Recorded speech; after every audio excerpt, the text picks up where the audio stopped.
مہر، حق مہر جو دیا جاتا ہے، اس کو آپ نے دیکھا ہوگا بعض اوقات اگر لڑکے والے جہیز کی ڈیمانڈ کرتے ہیں تو پھر لڑکی والے بھی کم نہیں ہوتے، وہ بھی کہتے ہیں 2 لاکھ ہم مہر لیں گے اور اس کے نام اتنا زیور بھی لگوائیں، گھر بھی اس کے نام لگوا دیں یا ایک پلاٹ اس کے نام لگوا دیں۔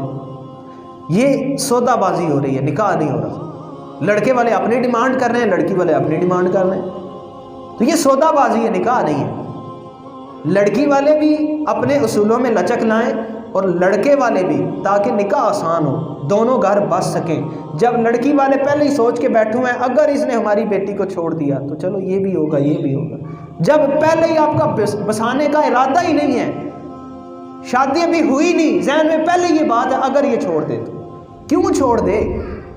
جب برتاؤ دونوں طرف سے اچھا ہوگا تو کبھی بھی پھوٹ نہیں پڑے گی، دونوں طرف سے باہمی محبت کا سلسلہ ہوگا، ایک دوسرے کا احساس ہوگا، تو نہ لڑکے والے کبھی ذہن میں سوچیں گے کہ ہم نے اس کو چھوڑنا ہے، نہ لڑکی والے کبھی سوچیں گے کہ یہ ہمیں چھوڑ دے گا۔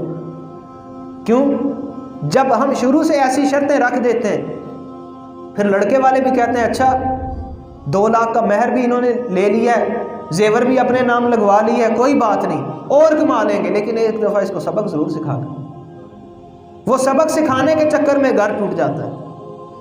تو اس لیے کوشش کریں کہ دونوں طرف سے نرمی ہو تاکہ نکاح آسان ہو، آپس میں محبت پیدا ہو، آپس میں ایک دوسرے کا احساس پیدا ہو، دونوں ایک دوسرے کی ہمدردی کریں اور معاشرے میں یہ پھیلتی ہوئی غلط رسم بھی ختم ہو۔